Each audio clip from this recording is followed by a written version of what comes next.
Which I've been told they do want to take questions from the audience. So if you've got a question, think of a question. We'll come around with mics towards the end of the panel. But to introduce the panelists and to moderate the panel, here is Asha, Easton, who is from ImmerseUK. Please come up, everybody.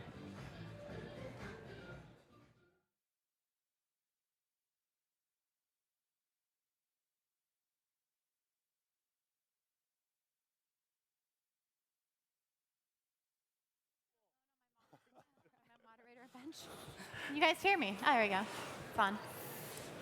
All right. Nice. All right, welcome, guys.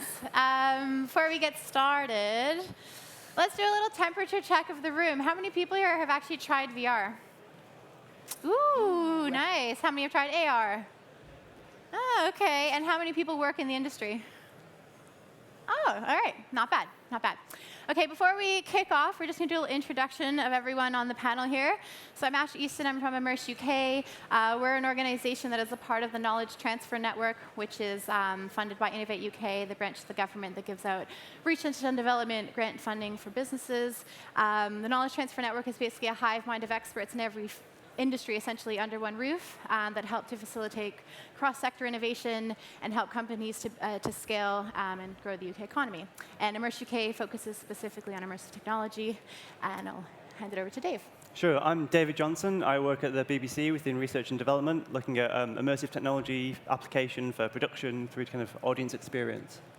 All right. Hello, I'm Emily Savage. I'm head of creative and immersive partnerships at Digital Catapult. So we are set up by government to support the adoption of advanced digital technology. So that includes immersive, AI, and then future networks, including 5G. Hi, everyone. Greg Ivanov. I lead partnerships, business development for Google around all things immersive, so VR, AR, and Lens. Hi, everyone. I'm Mark Apter. I'm head of innovation for the L'Oreal Group in the UK and Ireland, which involves looking at immersive or emerging technologies, which includes immersive technologies, and also how we kind of innovate as an organization in an easier way. Cool. All right, so we have a broad range of expertise here, and we're going to dive right in. So guys, first I just want to ask you about some of the projects that you're currently working on or have worked on in VR and AR. Give us your case studies. What are you working on? Who wants to start? I'll go first. So the BBC spent the last kind of 4 or 5 years exploring the possibilities of 360, for instance, for journalism, 360 video. More recently, we've done some interactive VR experiences to kind of deliver on our core mission of inform, educate, entertain in the UK. And then a little bit more recently, we've looked at mobile AR. So we had a project called Civilizations, which was a big kind of pan galleries, libraries, and museum sector project to bring, I guess, the experience of the museum out of the museum and into our audience's hands. So that was using mobile technology provided by our friends at Google and Apple. Everyone download it right now.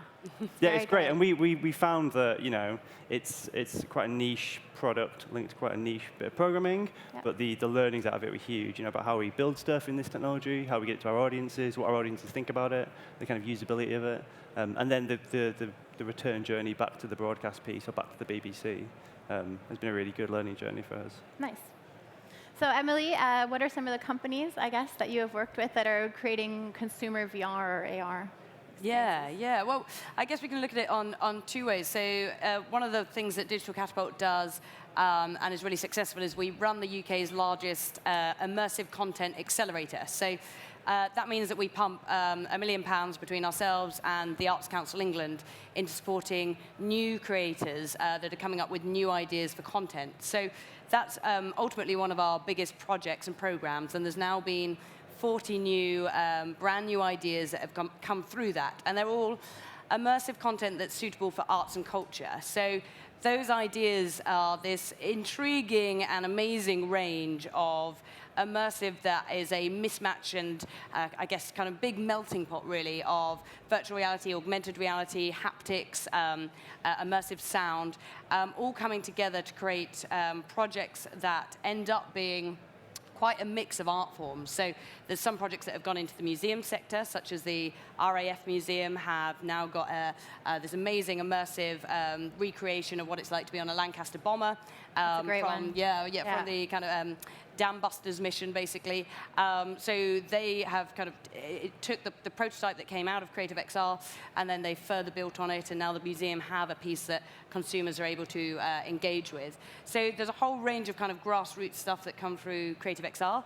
On the other side, we work a lot with individual clients, and I guess some of the really interesting ones at the moment we've worked on. So a big FMCG company that have really been looking at how could they use augmented reality to add a layer of product service to some of their shaving products. So really understanding what does it mean for a man to be able to actually style and curate his beard, and then have some form of guiding structure as to how to create their dream beard look. And it's really interesting because although that's something that you think, oh, you could probably do that with Snapchat-type filters, to get that realistic, and even more to what we realize the hard bit is not putting a beard on, it's if you've got a beard, what do you look like without one? And doing that with the right skin color and not looking like you've got a plasticine face are all really, really kind of hard and tricky things to do. So we've worked with that company to engage with the UK startup market and the guys that have the ideas and that are able to start trying to break down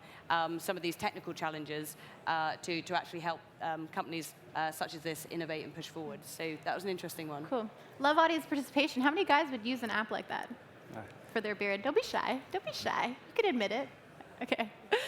All right, go ahead, Greg.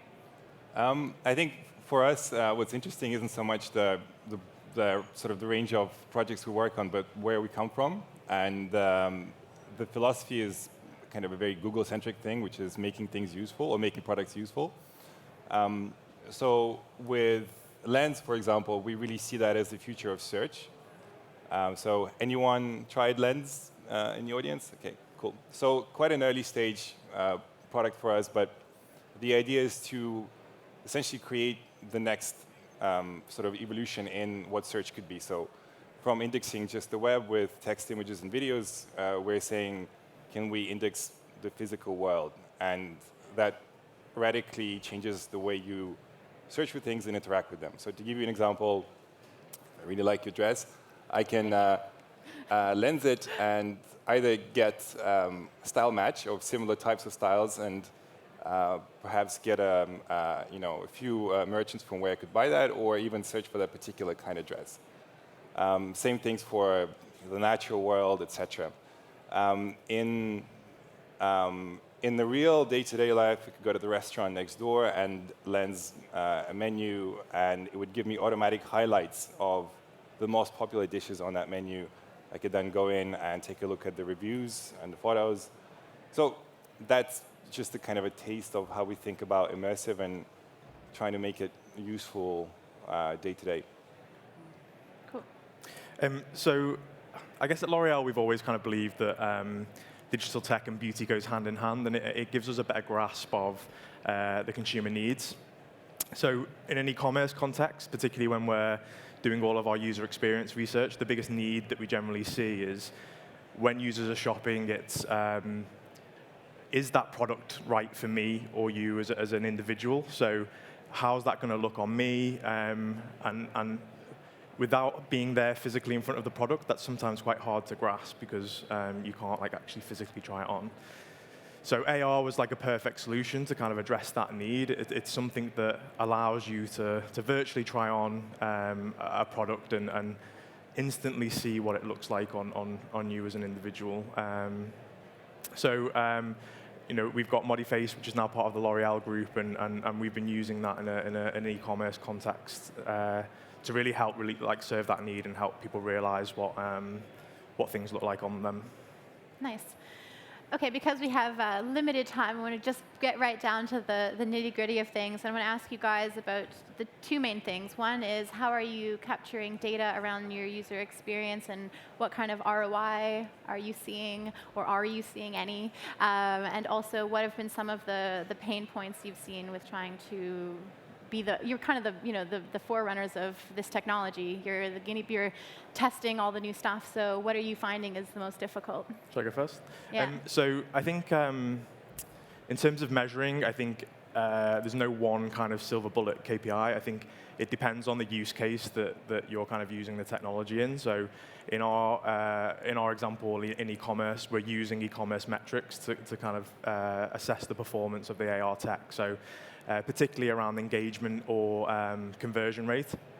And we've seen some really good results. So we've seen up to like double the engagement and like 2 or 3 times the conversion rate on product pages when people interact with the tool. So we've got a really strong like benefits case, I guess, for implementing the technology. I think in terms of what we measure beyond that, we do a lot of qualitative research as well in terms of like user experience to understand discoverability. I think whenever you launch a new service, you need to make sure that it gets in front of the users, whether that's a product or kind of a piece of tech or whatever that might be, and whatever platform that might be on, you need to drive traffic. So we really had to understand kind of how to make the service discoverable. So whether that was making sure it's in the navigation on the website or kind of making sure it was really visible on the product page, homepage banners, like making it searchable, all the things that you would normally do, I guess, when you're setting up a product on a website, also applies to kind of a new service when you're kind of launching it.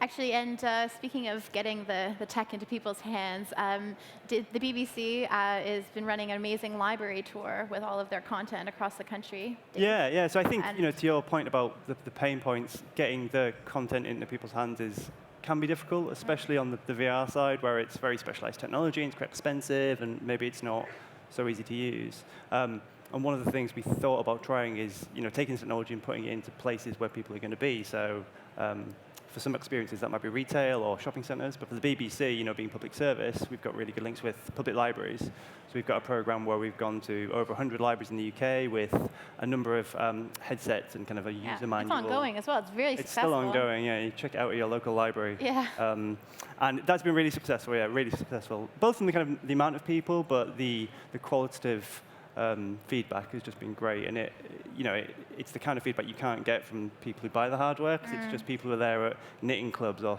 sewing bees or coding clubs or like Sunday morning school kind of things. And are the majority of people first-time users?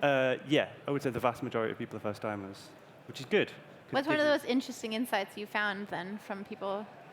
So it's really practical stuff. Like you'd get mothers going with their children to the library to pick up books, and they wouldn't have anywhere to put their bag. Who'd look after their children? So it's these kind of like practical things of, if you're going to do this out-of-home thing, how do you mitigate some of these risks? Because you're really, on the VR piece, you're quite isolated, right? So it's either you staff it up hugely, like something like the Void might do with out-of-home, or you find ways to ensure that people feel safe in that entertainment.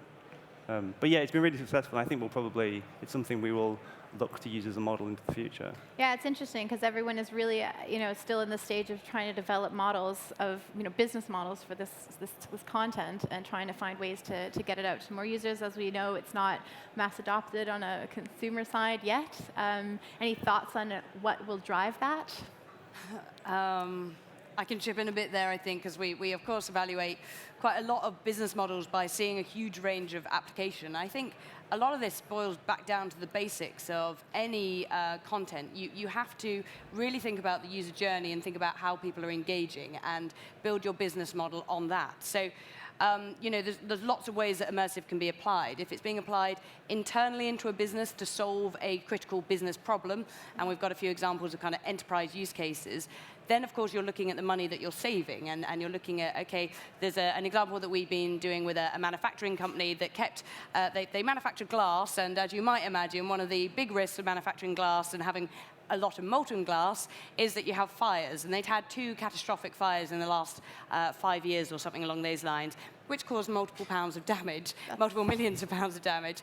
So they're now starting to use live data and mixing that into an AR setting. So when you're doing things like that, and you're basically enabling a safety mechanism to take place that wouldn't previously have taken place because the guy that needed to walk around that facility wasn't doing that regularly, then you've got a direct ROI and a direct business model. But when it comes to the consumer side, it's definitely a little trickier. And I think our core takeaways so far is you've really got to think about that audience, a bit like the BBC have already been doing. You've got to think about how are they accessing that. I think you've kind of highlighted a really interesting example with L'Oreal that people are already coming to your website.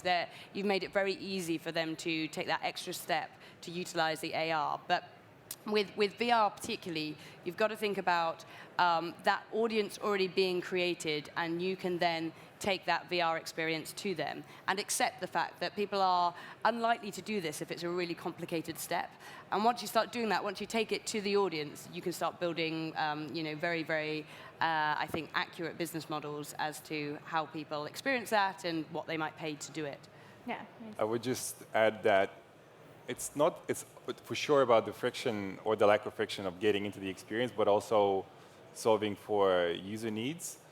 And I think we've had this really distinct push and pull between technology-driven use cases and user-driven use cases. So to give you an example, I think early days of VR, we're creating things just because they could be created, and the thesis was, well, wouldn't you want to have more immersive kinds of experiences? However, I think in a lot of many cases, it was solving a problem that didn't really exist. And so I think that's why we are where we are with VR right now, where the price point is too expensive, content is really hard to create still, and maybe it's not solving particular user needs. Maybe with the exception of gaming, where there's pretty good uptake. So I think really thinking through the use cases from a user's point of view and iterating really quickly, stripping away the technology away from it almost, and really thinking through what is this trying to help with, what is this trying to achieve, very much like on a user day-to-day need level. Nice. OK, so I'm going to actually open it up to audience questions. Does anyone have a question for these guys? Seriously? This is like the most incredible amount of knowledge on this stage. No one has a question about immersive technology for them. Wow, OK. Well, is there one? OK, go ahead.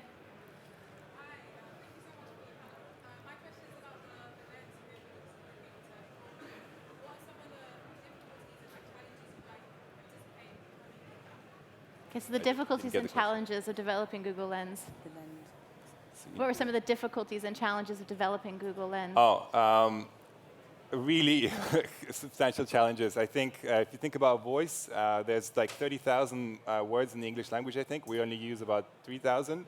I think in the world, there are upwards of 1 billion things. So thinking around image recognition, also factoring things like pose and light and estimation, really difficult computer vision problem to solve, so getting accurate results, and then creating user journeys. So I think it's a really ambitious project because we are saying you can pretty much search everything that you see, so it's a very horizontal approach. However, in order to make that work, we need to make particular verticals work really well to start with. So focusing on things like food and commerce and self-expression. So that's how I would talk about that high level. Nice.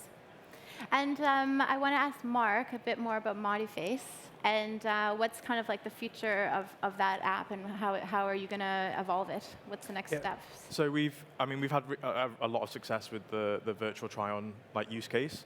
Monetised are constantly working on new stuff. A lot of the stuff we may be not aware of, but a couple of things that have been announced are around skin consultation. So now you'll be able to do like a skin diagnostic, and that's been, I think, trialed with Vichy, which is one of our brands. And then at VivaTech, if anyone was aware of any of the VivaTech announcements in May, they showcased like a one-to-one hair consultation tech. So I think they're constantly working on more use cases, because I think that's the key to adoption for me, is how you get a wide variety of use cases that people can use and kind of start getting used to habitually using that type of technology. And in terms of getting it out to more audiences, you said you also have it in Boots right now and a few so we're starting to in-store locations. Starting to experiment in store. I think the use cases may be slightly different in store because you've got the products physically there. So it may be less of a conversion metric and maybe more of an engagement metric and dwell time and kind of encouraging people to spend time around your brand's fixture in that space. There may also be possibilities where there may not be testers available, or the product isn't actually there to try on. So in the absence of that, then you've got the tech there to support. So then can they order it in store off of the machine as well? No, it'll be pure experience based. Okay. Yeah. Okay, nice. Okay, and Dave, more about BBC. What do you see the future of being immersive for the BBC? Sure. So I mean, this immersive technology thing, we kind of try and break it down to all this stuff, but for me, and I guess probably for maybe some other people as well, it's kind of just like the future of that human interaction with technology. It's become more personal over time to the point where we now wear earphones that have got computers inside them, and maybe in the future we'll wear some glasses that have computers inside them, who knows. So for the BBC, that's a huge opportunity because we've got massive specialism in audio, so kind of smart audio, immersive audio, that kind of area.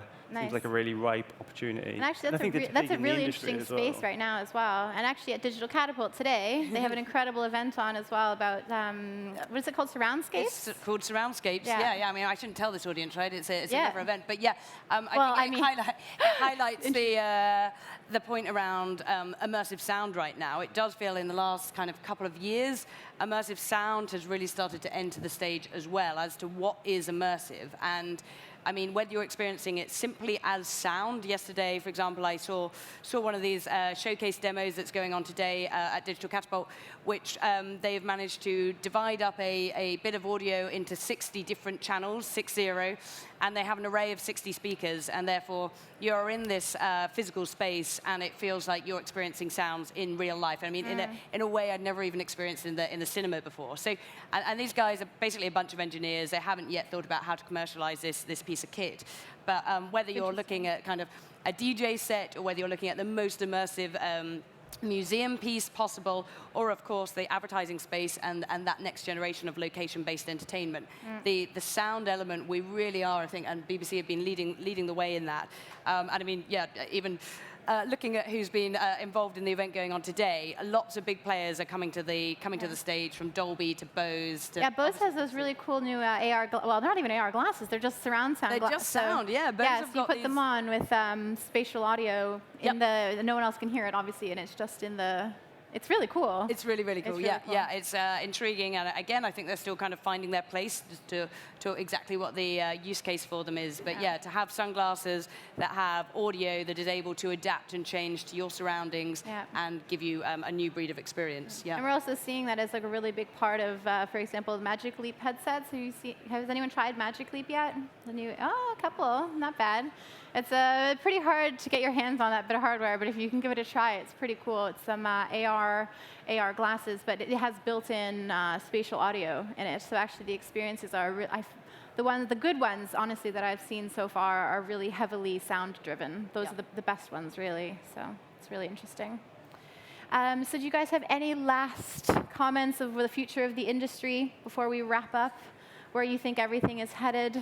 I'll throw in a point about 5G, because I think in terms of your question earlier as to what do we think is going to continue to unleash immersive, I think it is 5G. And I know we're very soon going to start getting 5G headache of like, wow, we're hearing this a lot. And it's still going to take a number of years to have spectrum across the UK. But for us, again, we've been playing around a lot with what does 5G actually mean. And one of the easiest use cases is how it unleashes VR on the move. Because right now, it's really hard to have very high quality, high rendered, real-time experiences on your phone or on a unconnected device.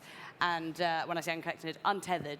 And with 5G, that again is going to mean the marketplace for real location-based entertainment, for having AR that's really utilizing very, very high quality animation, that's all being able to be generated on the edge of the cloud, and therefore it doesn't really matter what type of device you have. Suddenly, we're seeing this world that will be, the consumer will be able to enjoy that richer layer of content. So we're excited definitely about where those two technologies coming together, what that will mean over the next couple of years, I think, particularly for the entertainment. And telcos are really like screaming for the content actually at this point because they Absolutely, need a way to prove what 5G is to people because everyone hears 5G and they think, great, it's faster internet, I guess. But what they need is something that'll sell it, and immersive content is really something that is tangible for people to understand the power of it. So really good. Thank you so much, guys, for your time. I think we have about a second left. And does anyone have any more questions from the audience? Yep, one more.